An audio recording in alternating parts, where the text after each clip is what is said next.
semana aborda temas diferentes. Já tivemos aqui escritores, fotógrafos, fisioterapeutas e hoje vamos conversar com um teólogo.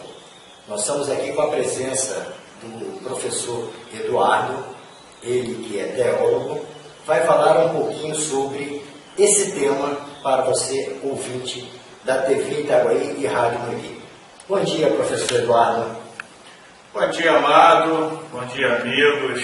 É um prazer muito grande. Em nome da minha congregação religiosa, eu agradeço pela oportunidade e espero que o nosso bate-papo seja muito proveitoso. Com certeza será. Professor, diga pra gente o que é teologia. Bom, amado, teologia, etimologia da palavra, né? É uma palavra grega que tem por ideal estudar o tel, né? A divindade, Deus em grego, né? E logia, o estudo. Então visa muito estudar Deus. É curioso que o estudo da teologia, amado, não é necessariamente um estudo de casos, né? Por exemplo, quando você estuda determinada área da engenharia, você volta e meia lida com os números matemáticos, etc. E tal. Quando você estuda Deus à luz da teologia, nem sempre você estuda dados tão concretos assim. Você lida muito com o subjetivo e, portanto, você estuda muito sobre as histórias das religiões, os movimentos religiosos no decorrer da história da humanidade, o comportamento religioso da civilização em geral, né? Diferente dos legistas, por exemplo, que ao analisar um cadáver, eles debruçam um corpo sobre a mesa, o teólogo não pode fazer isso com Deus, né? Deus está além, é transcendente, então a matéria-prima do teólogo é um pouquinho mais difícil, mas não menos apaixonante. É muito apaixonante estudar a divindade, é muito apaixonante estudar as religiões, é muito apaixonante estudar o comportamento religioso.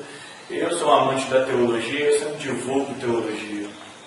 Professor Eduardo, a teologia, ela é singular ou adversa?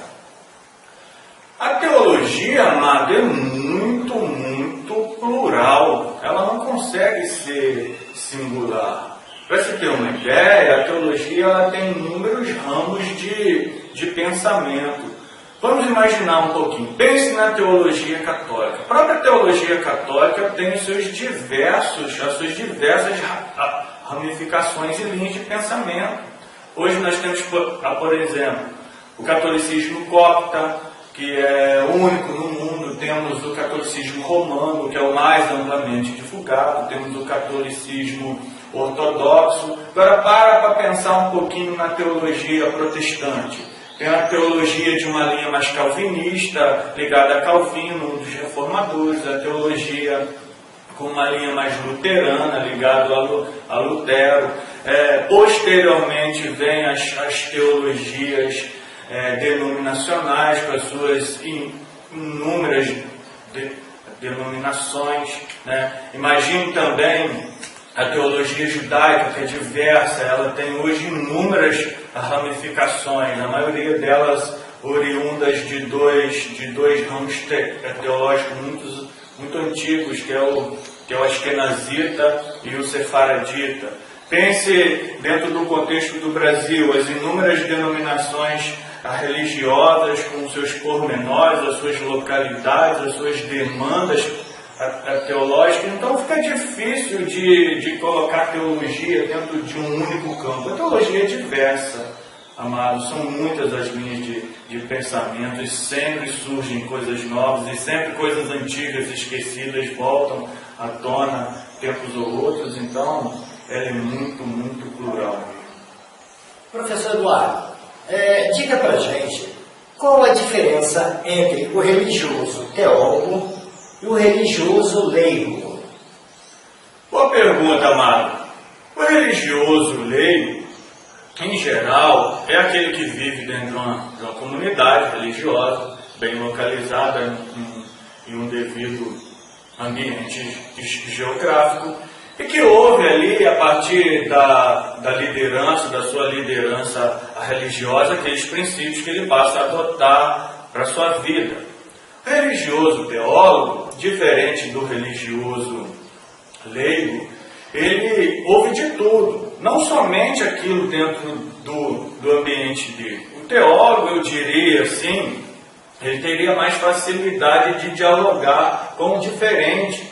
Ele estuda outras perspectivas, ele entra em outros campos, ele dialoga com mais facilidade a quem se opõe a ele, o que nem sempre acontece com tanta facilidade com o leigo. É lógico, amado, que isso não é via de regra. Há religiosos leigos que têm uma prática religiosa muito saudável, muito íntegra e honesta. Mas no campo da teologia, no campo acadêmico, dentro da academia, do pensamento mais acadêmico, todas essas discussões a respeito do que é, do que não é, do que pode ser, do que não pode ser, é bem mais madura, um diálogo mais maduro, amado. Então, assim, essa é uma das principais diferenças entre um acadêmico e um leigo. Acho que o acadêmico lida um pouquinho melhor com o diferente. Eduardo, diga pra gente qual a contribuição da teologia para com a sociedade. Olha, a teologia ela já vem influenciando a sociedade desde tempos muito antigos, né? Inúmeros sistemas organizacionais de culturas muito antigas são ligadas ao pensamento teológico, né? A conexão do ser humano com o sagrado, com o transcendente, com aquilo que está alheio a ele. Tirando, por exemplo, a Grécia Antiga, né? A Grécia Antiga, muito religiosa, era uma sociedade extremamente que buscava conhecimento. No entanto, a gente vê que dentro do campo de organização daquela cultura, daquela sociedade, certa vez, Platão, relatando a respeito de Sócrates, coloca palavras como de Sócrates, dizendo que para Sócrates a religião positiva era boa porque ajuda a organizar o indivíduo dentro de uma sociedade. E isso passou, não é só a Grécia, a Roma Antiga também é religiosa e tem as suas organizações, e inúmeras outras culturas, dá para se perceber a influência da teologia na organização social, etc. e tal. Então, a teologia eu entendo como mais uma ferramenta para contribuir para o bem da sociedade. Vamos a um pequeno intervalo comercial e voltamos já com mais perguntas ao professor teólogo Eduardo Araújo, Educação e Saúde desde 1978, formando, inovando e produzindo empregabilidade. Isto combina com você. Prática em laboratório, estágio garantido, conteúdo de qualidade que faz a diferença. Enfermagem, nutrição, farmácia, fisioterapia e educação física. Faculdade Bezerra de Araújo. Telefone 2415-3988. 2415-3988. Faculdade Bezerra de Araújo. Perguntas ao professor Eduardo, que está falando sobre teologia. Professor Eduardo, a religião deveria influenciar na política? Olha, amado, isso é uma pergunta polêmica, né? Um tanto quanto complicada, né? A religião deveria influenciar na política? Sim, mas também não. Eu acho um pouco difícil esse diálogo religioso-político. Por quê? Se a religião influencia na política de forma indireta, com seus princípios, com seus temas de conteúdo coletivo, eu acho que deveria influenciar, porque é bom. Imagina a religião influenciando, por exemplo, no que diz respeito à caridade, que são temas religiosos, né? O amor, o cuidado com o próximo, o cuidado com o semelhante. Se ela influencia de forma indireta, essa influência às vezes é boa. Agora, e se ela influencia de forma direta? Paramos para pensar um pouquinho. A religião vai influenciar na política. Qual religião? A minha? Porque se for a minha, eu estou bem. Eu estou tranquilo. Mas e o meu semelhante? Se a minha religião, por vezes, influenciar na vida dele, pode tolir ele, cortar seus braços, suas pernas, amordaçar sua boca. Então fica muito difícil lidar com isso. Então eu tenho certas reservas com a influência religiosa na política. Eduardo, você como um teólogo, como você lida com ecumenismo? Ecumenismo, amado e amigos, é um tema para mim que eu confesso que eu tenho muita dificuldade com ele. Ecumenismo, para quem não conhece bem, visa colocar religiosos de crenças adversas dentro de um ambiente comum, um ambiente cultico, né, um ambiente litúrgico e formar uma espécie de um culto, de uma liturgia ali comum a todos. Bom, isso nem sempre acontece na sua primazia, porque os cultos são diversos, as crenças são diversas, né? O modo operante dos serviços religiosos são diversos. Então, dentro do ecumenismo, eu tenho que ter sempre a preocupação de macular o meu semelhante. Por exemplo, eu entendo que o meu culto possa agredir, de alguma forma, o meu semelhante. Eu entendo que o culto do meu semelhante pode agredir, de alguma forma, a minha crença, etc. Então, eu tenho muita dificuldade com o ecumenismo. Há outros teólogos, há outros líderes religiosos que se empenham na divulgação do ecumenismo. Eu não acho que o ecumenismo seja mau, mas eu tenho dificuldade, muita dificuldade, de lidar com o ecumenismo. Eduardo, diga pra gente, como um teólogo lida com o ateísmo?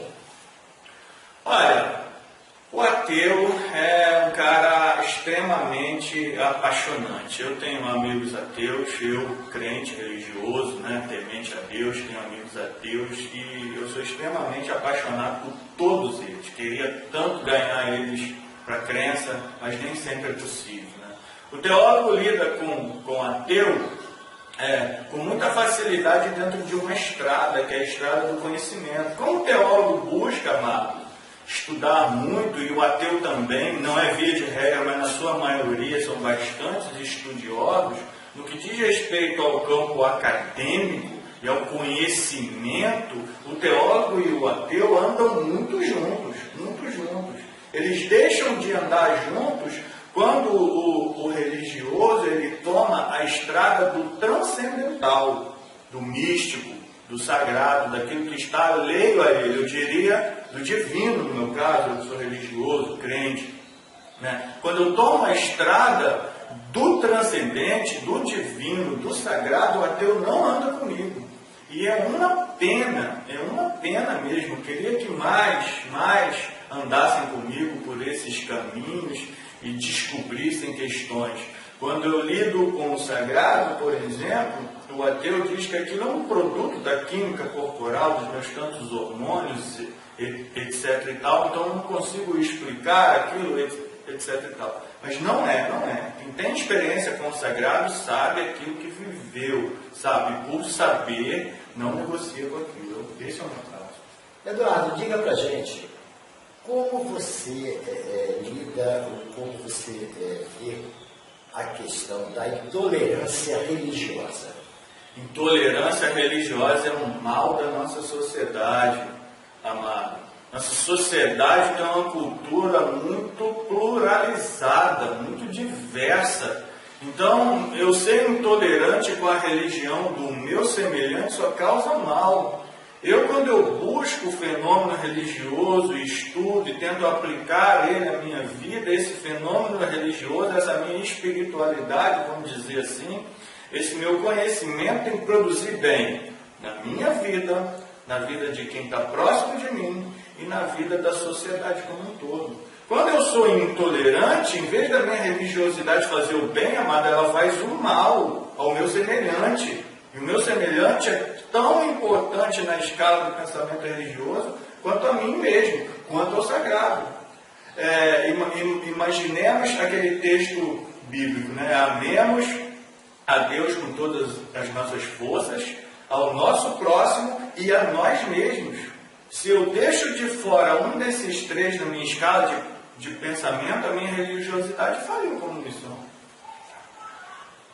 Eduardo, diga pra gente, sendo um teólogo religioso, que mensagem você daria aos ouvintes diante da conjuntura política atual?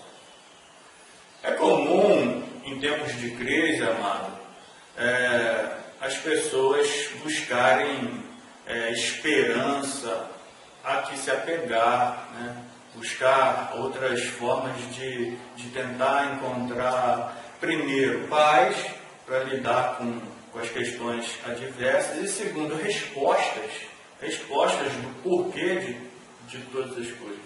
Nos momentos de adversidade, eu diria que a nossa nação passa por um período político e econômico um tanto quanto turbulento. Muitas pessoas têm se apegado ao divino, ao sagrado, a Deus.